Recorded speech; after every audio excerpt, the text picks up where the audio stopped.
Dominion's dirty and dangerous dig, a block of concrete weighing as much as 3 elephants, just disappears.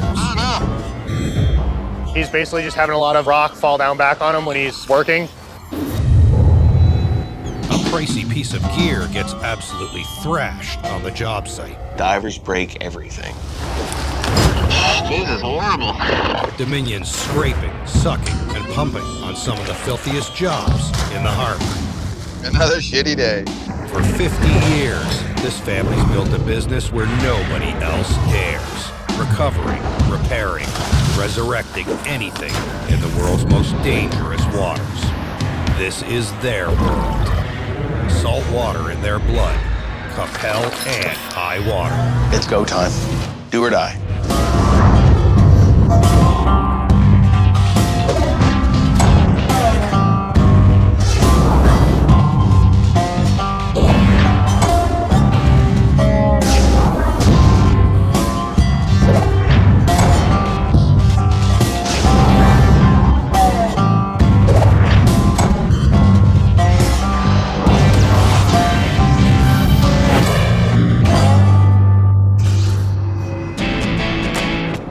A.m. and the workday's already begun on Halifax Harbor. Dominion's dive crew is gearing up. There's just enough time to get caffeinated before a tricky job with Dave at the helm. So now we're loading on the nitrox quad. For this job, we need special air. Today's mission is to help update the Port of Halifax's South End Container Terminal. Halifax is Eastern Canada's largest terminal. 12,000 people work here, and it pumps $500 million into the local economy. But they could lose all of that if they don't keep up with the global industry where bigger is better. 60% of the world's cargo moves by container. It's a $12 trillion industry. To cut costs and stay afloat, shipping companies keep making bigger boats. The largest ships are now the length of 4 football fields. These ships are gigantic. They're more efficient, faster. These vessels can move small cities in one run. And they're now going to be coming to Halifax. So we're going to position ourselves in such a way we're able to support them for a long time. Port authorities worldwide are racing to keep up, and the Port of Halifax is scrambling to expand their container piers before the behemoth boats arrive. Halifax traffic, Dominion Bearcat. We are now departing Dartmouth Cove for Pier 42. Pier 42, Halifax's South End Container Terminal, currently undergoing a 2-year, $35 million expansion to accommodate these new ultra-class container ships. Dominion Diving has a 3-day contract to do some nitty-gritty, down-and-dirty work, digging the underwater footings on this project. We've got a full crew of divers here. We've got some nitrox on board. Dave ties up to the existing dock to wait for the construction barge that'll be the surface platform for his diving work. This is the guys. Looks like they got the keys still on board. Once the barge is maneuvered into position and anchored, Dave ties up to it. Now they can finally get started. 5 precast concrete caissons have been placed at the end of the existing Pier 42. Caissons are big concrete boxes that are the skeletons for the new, larger piers. They were built across the harbor and floated to their new home by partially flooding them so they wouldn't tip over. The seabed was leveled. Once they were in place, they were flooded, so when the tide went out, the caissons settled on the bottom. Then the caissons were filled with gravel. Tie, wicked. Now, Dominion's been hired to help anchor all the caissons together. So those are basically the slabs are put into place. Dominion's job is to dig the footings for these mammoth 20-ton slabs of concrete called keys and help put them in place underwater. The caissons are 18 meters deep, so two 9-meter slabs, one on top of each other, need to be placed in the narrow gap between caissons. It's such a narrow workspace, they can't get any machinery down there. All the work has to be done by hand. It's like playing Tetris, with pieces that weigh as much as 3 elephants. Once the 3 gaps are filled, the caissons will be locked together into a uniform pier. The bottom slab extends into a narrow block that must be buried to the seabed to anchor it. Joe, you want to go in first? The first diver in the water will be Guillaume. Dominion's divers are serving as underwater ditch diggers, diving down 18 meters and digging out a hole to put the end of the key in. They've got to dig 3 holes for footings and place 3 sets of keys in, and they've got 3 days to do it. Listen, this is the key that we're trying to put in here. This is the bottom end of it. Dave's got some special instructions for Guillaume. So, it's got to go down this far, but it's got to go in this far. I brought this too. Dave has one other low-tech tool for the diver to take down with him. I basically have like a hole, but then you gotta like get the stuff up out of the hole. But if you have a thing that you could take the stuff out of the hole with, Such as a pod. it may change your life. Copy that, diver in the water. So you're heading to the right. Guillaume's diving in, and Dave sees everything he sees through his helmet cam. He's got a pot, a ruler, and a hose to follow down to the bottom. So we got a water pump, a 3-inch pump, and we got a kind of fireman's nozzle on the end of it that just pumps water through and helps to move the smaller stuff out of the way and loosen up the rocks.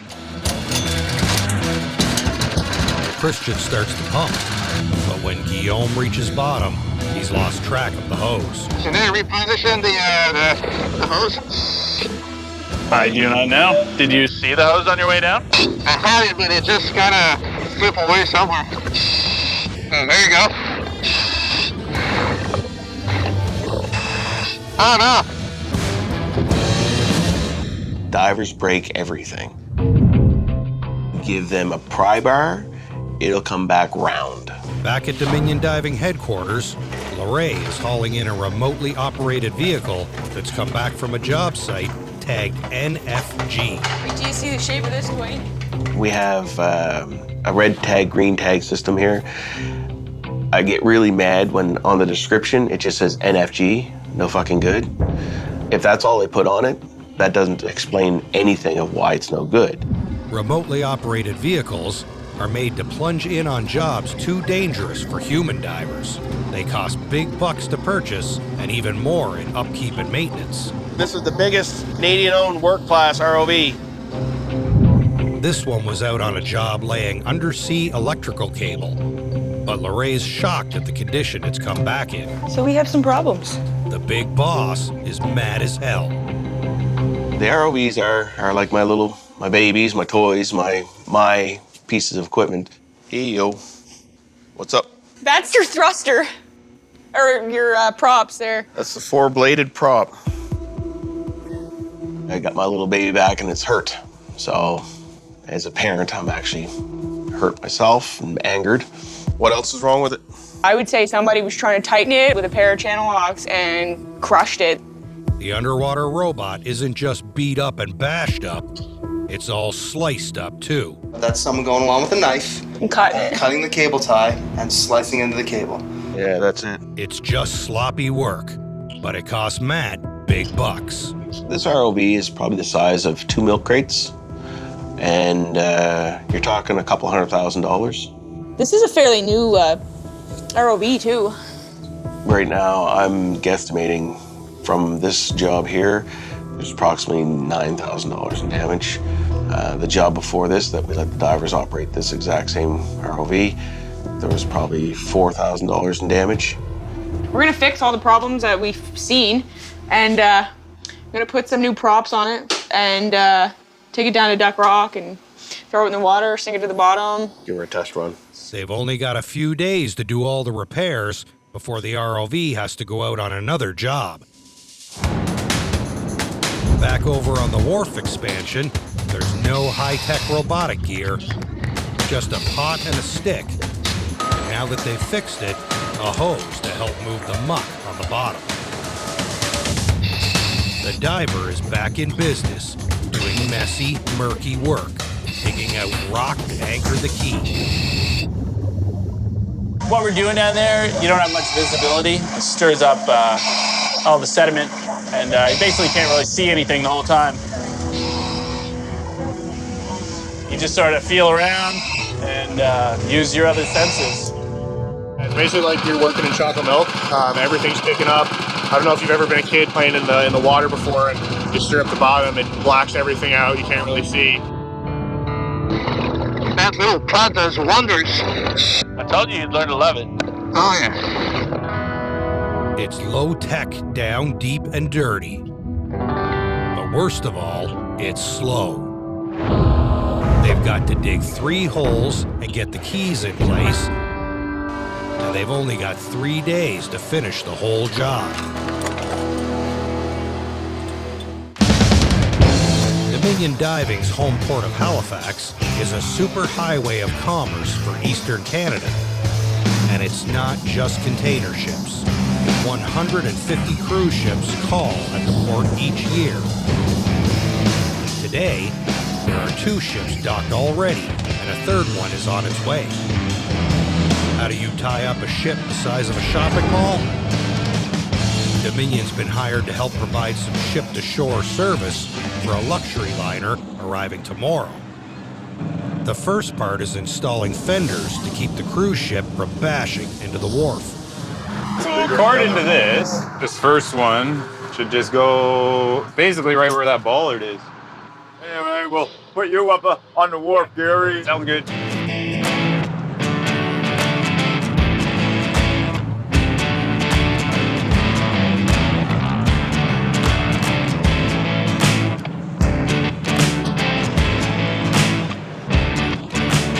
Little doggy. Installing these fenders is the easy part of the job. The next part, once the ships arrive, is pretty crappy. Today's biggest cruise ships can now hold 6,000 people, and every one of those people uses the toilet. When it arrives, the next part of Dominion's job is getting all that stinky stuff, 20 dumpsters worth, off the cruise ship and to the treatment plant.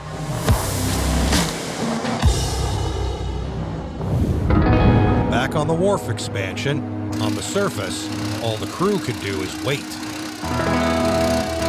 After an hour, Guillaume's getting sick of scooping up rocks in cramped quarters, and then watching the hole fill back in again. It just keeps refilling itself. It's kind of like if you're at the beach and you're trying to dig a hole with the water coming in, and it just keeps filling back in. Half an hour later, Guillaume thinks he's dug deep enough to hit the mark on Dave's magic measuring stick. All right, Dave. Dave lets the crew on the barge know they're ready. Okay, guys, so we think we got our hole deep enough, so if we want to get in the crane, we'll start lowering it down for the diver. With 20 tons of concrete suspended in the air, communication between the surface workers and the diver 18 meters below is a matter of life and death. Okay, it's in the water and it is on its way down. Okay, Roger. So I'd like you to collect your stuff out of the hole and get on the outside. You can work yourself underneath the block. I don't know how many ton block of concrete hanging over your head. And then if that falls, you're one flat diver. Guillaume needs to be close enough to direct the key into place, but not so close he gets crushed. It's a tough call when you can barely see your hand in front of your face. You see it? Yeah, I feel it. The key should drop neatly into the hole Guillaume dug. Yeah, so is it sitting down far enough? The beam is like a 6-inch off the bottom. So it's not down far enough then. So much for that idea. Now Dave has to jiggle the key a little to try to wiggle it in. Not easy when the key is 3 stories high. So if I get him to pick it up and move it to the left and set it back down again, it'll be down far enough? Yeah. Okay. He lifted up and swung to the left a little bit. Did it do anything? That didn't make a difference. Okay, where are we at now? 4 inch. Yeah, okay. I think that's pretty good, man. Yeah. Yeah, let's tighten that strong back up. All right. The first key slab has a piece of steel I-beam bolted to the bottom of it. It's called a strongback. Once the bottom slab is properly placed, the strongback is rotated 90 degrees and tightened against the caisson edges. All right, that one looks pretty tight. Okay, that's good. Come up to the top one. Roger. Then the top strongback has to be lowered down. Okay, that other I-beam is just leaving surface now. That's it. It's bolted to the top of the concrete key slab and tightened against the caissons.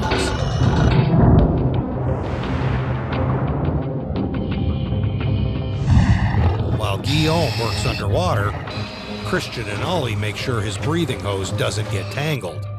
At these depths, breathing regular air would give Guillaume 30 minutes before dangerous nitrogen bubbles form in his system.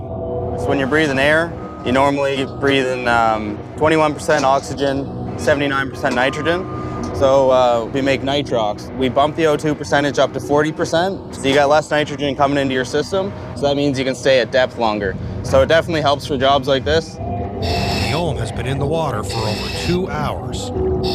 Dave tells him to come up. Want me to come up now? Yeah, you're all good, buddy. Come on back. All right, thanks. As Christian prepares for his turn in the water, Just gotta shake out my dry suit here. a backhoe drops thousands of kilograms of rock and mud to hold the key in position.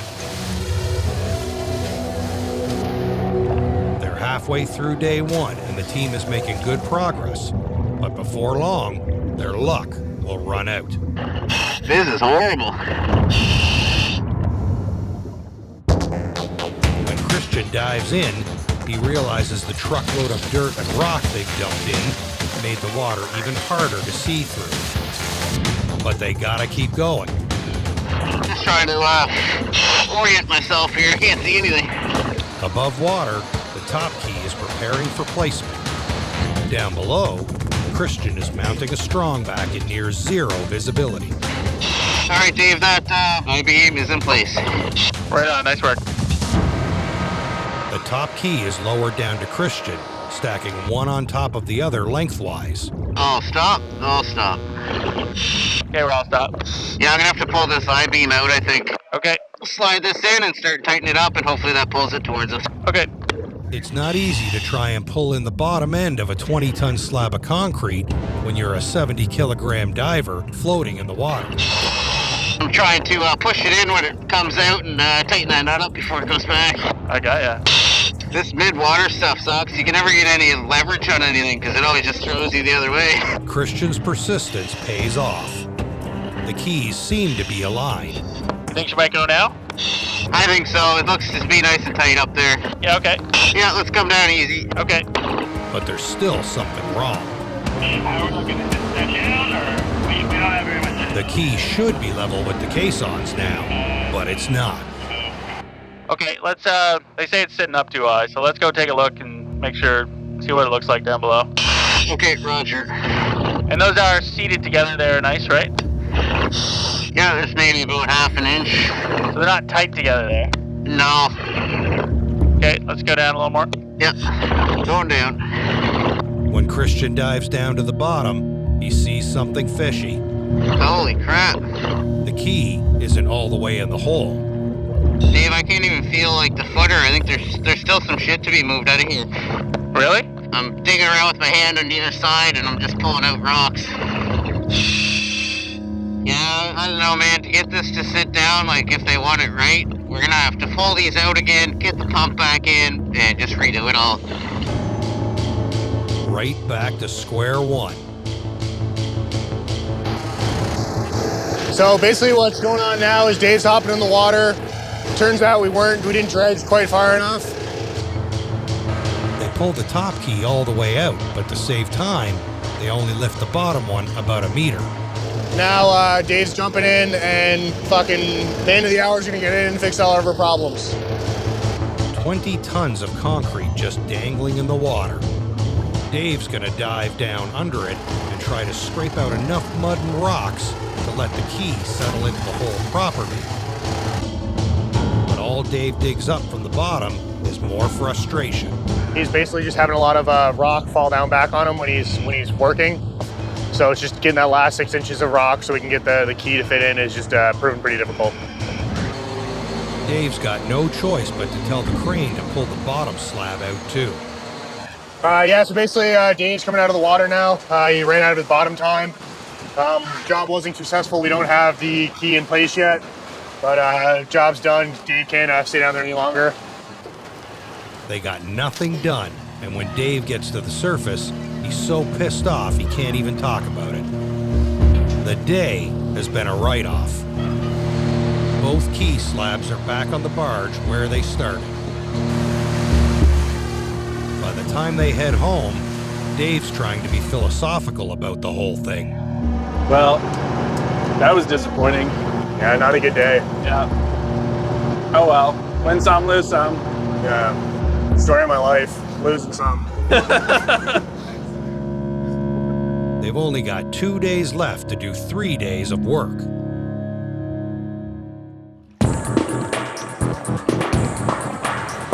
First thing the next morning, Dave's got a new battle plan, and they're bringing in the big guns.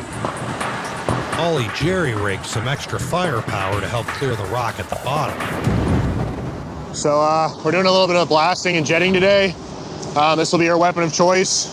It looks a little ugly, but when you're blasting underwater, you're kind of buoyant anyway, so you're always kind of floating a little bit. So as soon as you get a hose that's shooting water out one end, it kind of has a tendency to push you away. So I put a little weight on our nozzle, and I've also put a handle down there so the diver can aim. Looks a little crappy, but if it looks stupid but it works, it ain't stupid. Dominion's divers only got 2 days to do a 3-day job on the container pier expansion, and they're starting over from scratch.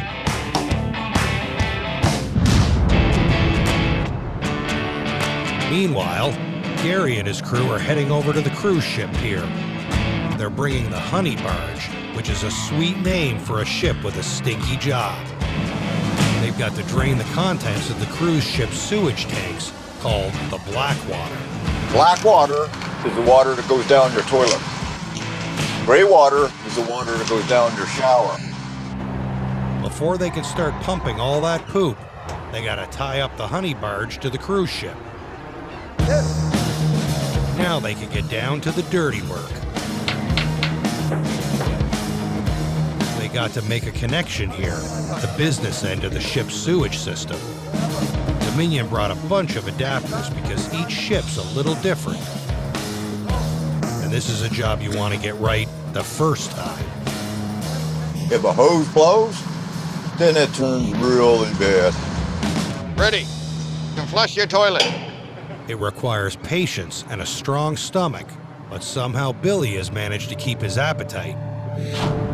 Maybe we'll get out of here by supper time. But if that hose blows, the literal poop is going to hit the proverbial fan. When Dominion Diving arrives at the job site for day 2 of the 3-day wharf expansion, Dave's got an idea to make up for lost time in yesterday's screw-up. He's called in backup to help with the digging. Okay, so listen, what we've decided with the McNally's guys is that they brought over a smaller clam bucket, and they're able to dredge and remove a little bit of material from in front of the keyways. It's not removing it from the exact spot that we need to remove it because it's too tight in there, but they're at least giving us a hole out front so that we can blow the material somewhere rather than trying to push it up a hill, right? This stuff's like unexpected. We didn't expect this kind of issue when we were coming here. So, they've got a new plan.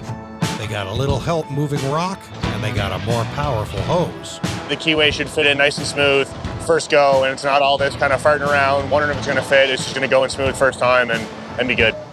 It's a lot of preparation on the surface, but the real work comes down to the divers working blind and by hand. You got that measuring tool? Yeah. Okay. You got the pot? You guys are good to go. Good luck. So when we hit bottom, we'll take a little look around and see what we see. Roger. Battery's on bottom. So does it look like they removed some material for us? Oh yeah, they did that. There's a big hole there. Okay, good. As soon as Guillaume starts digging, he finds a whole new problem. A precarious and dangerous pile of rocks that could bury him any time. It's a 9-meter mountain of backfill that was dumped in to hold the key in place yesterday. It could topple as Guillaume works in the narrow passage between caissons.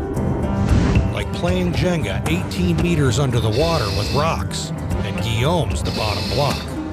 Let me know when you want us to fire up that pump. Yeah. Right now, you don't need to send the water jet. I'll just get rid of those big rocks. Yeah, you just do what you gotta do, bud.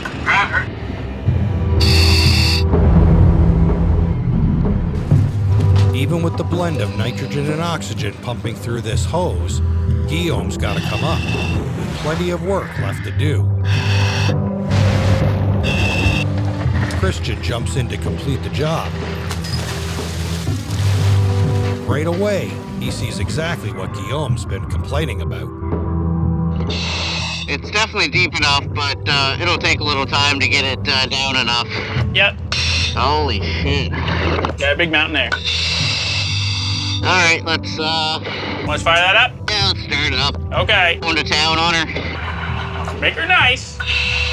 Christian continues to dig, but every inch gained comes at a cost. I don't know how much more this rock wall can take. It's starting to kind of dump back in on my head, which I'm not really a fan of. All this was clear. It started to cave in on me, so I had to stop. It's gonna be great though, Dave. Right on, bud. I can't wait to see it. We're really close. We're like maybe this far.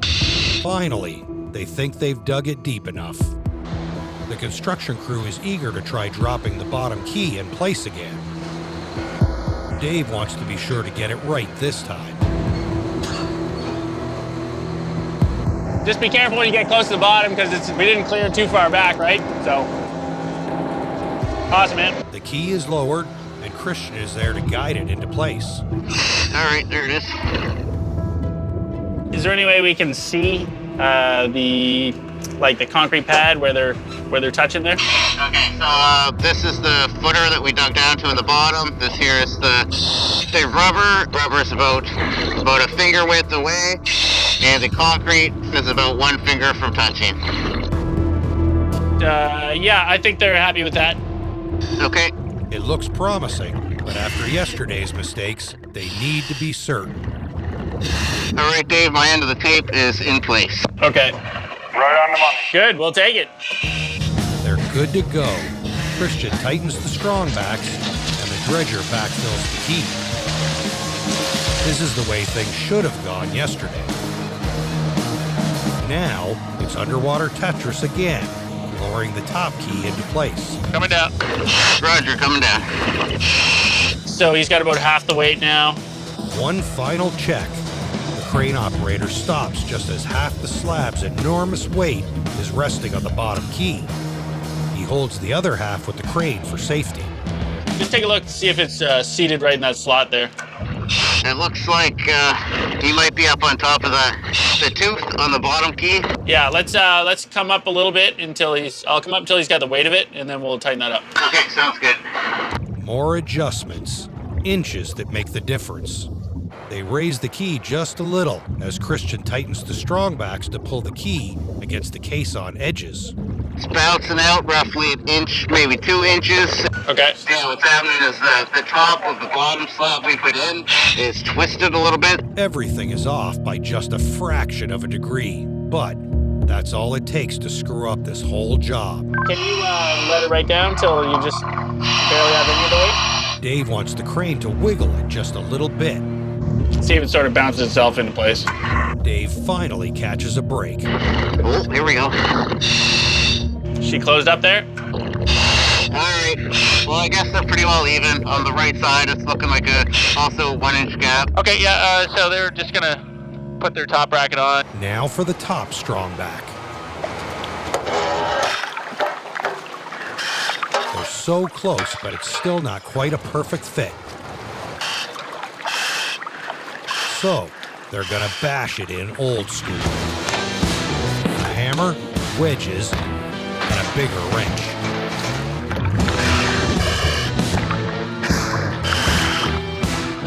That looks pretty tight. I fucking hope so. I cranked my heart and soul into that one.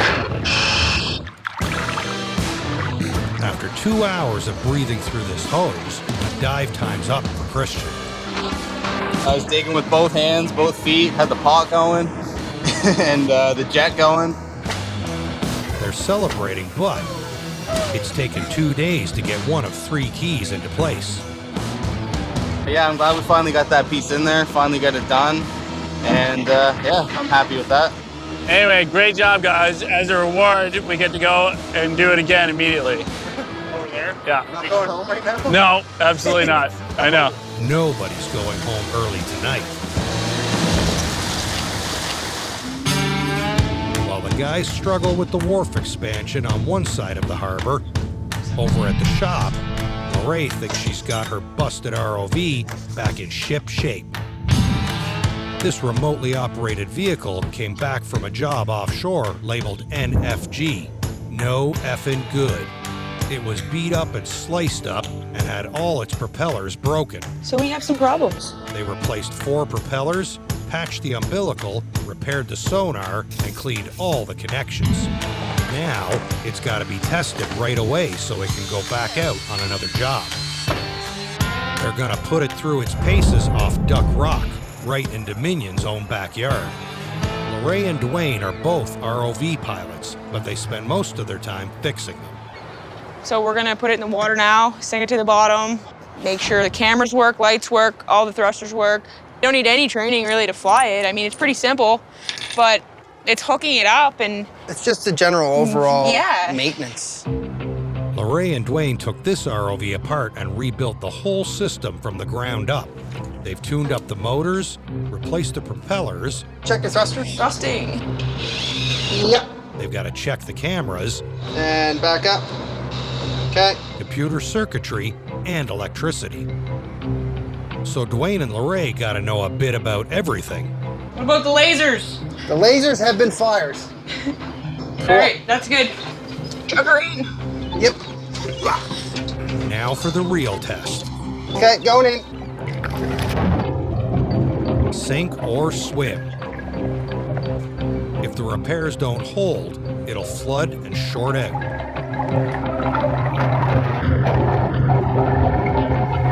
There's good news right away. It's watertight. Okay, I'm on bottom. Roger. They had to replace 4 out of the 6 propellers on the ROV, and they're all functioning exactly as expected now. So yeah, everything seems to be working great so far. The repaired camera's looking good too. It's handling nice. This is all right? Yeah, it's really good actually. They had to patch a gash in the umbilical, the cable carrying all of the electricity, the camera signal, and computer commands. All right, that's good. All right. With the test complete, the machine is good to go. Ready for its next job. Hopefully, they treat the ROV with a little more TLC, so it doesn't wind up NFG all over again. Over at the container pier, Dave's dive crew is trying to make up for lost time. Now they really gotta haul ass.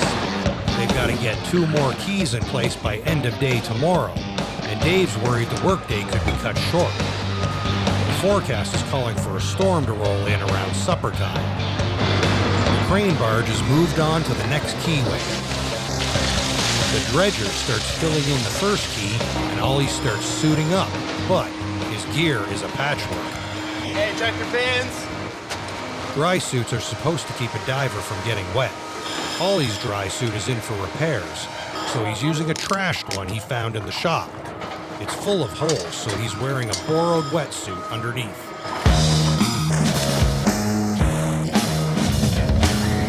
Ollie's moving rock around the clock. 2 straight hours of small-scale, human-powered dredging, taking out 1 saucepan worth of rock at a time. goes quicker this time, but Ollie's been freezing his butt off in water that's only 8 degrees Celsius, 46 degrees Fahrenheit. Wetsuit and the dry suit worked perfect, except upper body was frozen. Yeah. My legs were great. Everything else, not so much. Over at the cruise ship pier, the boys have been pumping poop for hours, and it just keeps coming. Well, we're not sure how much they got left, but it's certainly still coming in. The honey barge holds about 30,000 kilograms of sewage, which Dominion will ferry over to a sewage treatment plant further in the harbor. They're eating good up there, I guess. Almost finished, okay. The crew is getting sick of waiting and from the smell, Still heavy. so they try and help the process along. They hoist the hose up to let gravity do a bit more of the job. I don't think it's going anywhere. Be careful, you old goat. Oh yeah, it's nice and light now. That's the last drop. Yeah. The hose held up, and now Dominion can finish up and deal with the paperwork. You can sign the paper? We need a ship stamp too. Y'all clear? Yeah, it went pretty good. I mean, we didn't spill any. Nobody got it on them. Another shitty day. Over at the container pier, Dave's pushing hard to make up for lost time. They're ready to install another concrete slab. The barge team prepares to lower the bottom key, and Christian dives in to guide it into place. But some problems are beyond their control. The weather starts to turn. The wind picks up, water gets choppy. Christian can feel the storm coming even 60 feet below. Is it rough out there or something? Shit is crazy, pal. Is it? Because this thing's just going wild. Are you scared? I'm not calm. They manage to lower the top part of the second key just before the storm rolls in. They've got 2 keys in place. They've only got 1 day left to put in the last key.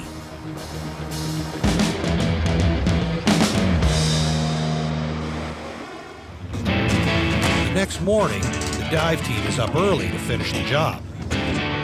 All right, we should leave. Dave's feeling confident, but if they make any mistakes, they'll be out of time and lose the contract. They brought extra manpower, boots, and experienced divers. So today we're moving on to the 3rd keyhole. Now this one's like twice as hard as the last one. Twice as much material. While Christian suits up, Dave talks to the site foreman about the plan for the day. So you want to do this one, obviously get this one done, and then you want to do this 100%. Yeah. And then move down. He gets a nasty surprise. And then before the end of the day, we want to just check out visually how bad that one is over there. The top slab of key number 1, a 20-ton block of concrete, has disappeared. This means trouble. Before Dave even gets started on the last day of expanding this container pier, one of the massive slabs they already laid somehow vanished. The key that we already put in, now they can't see it, so we can only assume that something has failed. Dave decides to tackle this new problem right away. He moves Dominion's boat to be closer to the fallen key. Once again, it's kind of like 2 steps forward, 3 steps backward kind of thing, so we'll see how it goes. Everybody's pissed off. Nobody was expecting this. Basically, we're almost back to square one. It's what it feels like anyway. So it's just not, I don't know, just disappointing, to say the least. They've got no choice but to dive in and look for it. Dave's still struggling to figure out what happened. If you can't see it, you can only assume it can't fall this way because there's concrete in the way. So it must have fallen back like this. So hopefully we can get back onto it and pull it upright and then backfill behind it so that it doesn't fall down again. All right, so my guy's getting dressed in right now. We're gonna hop in and do that.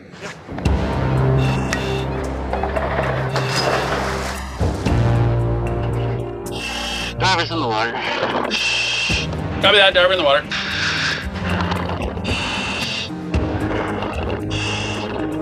It doesn't take Christian long to find the bottom of the key, but where is the other 20-ton concrete slab?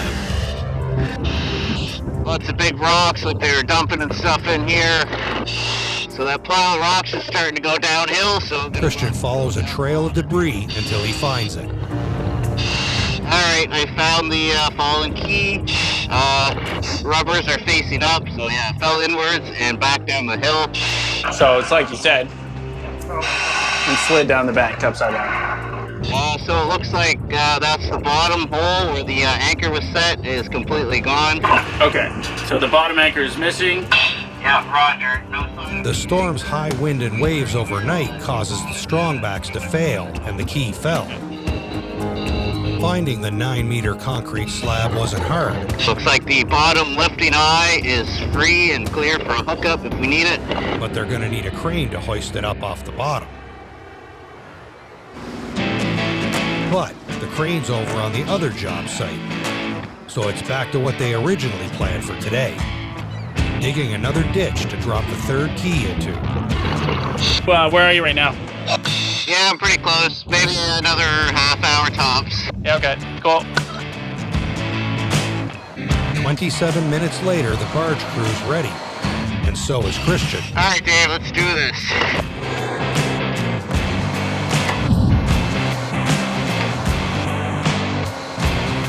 Coming down now. Roger, coming down. Looks like it's touching on the inside pretty good. We got good coverage there. Okay, so I'd say that's a win.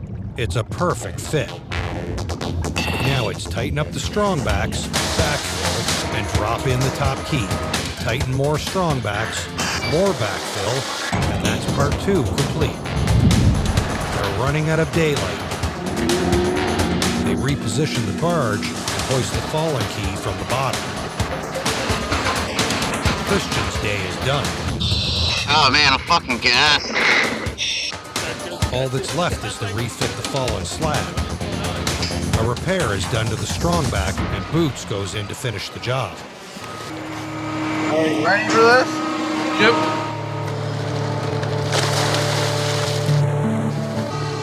"20 tons of concrete is dangling in the air, but Boots needs to clear some debris from the top of the bottom key. Is that some rocks on top of that, or what? Yeah, from they were dumping it. She's coming down there now. Okay, I think I got eyes on the prize. Okay. Dave keeps his fingers crossed as the 2 keys meet. Okay, so we're in the right place here. Yeah. I think he has to boom up because he's not quite on this alignment piece. It takes a delicate touch on the crane's controls to just nudge the 20-ton slab. There she goes. The finishing touch for the Dominion crew is strongbacks. Boots cranks the last few turns of the wrench. Okay, pal, that's it. We nailed it. We killed it. We did everything. Boots comes aboard, and the Dominion crew casts off. They got the job done, and just in the nick of time. As the world gets smaller, the boats become bigger, but no matter how massive they get, there's still nitty-gritty, down-and-dirty jobs to be done by the lords of the ocean.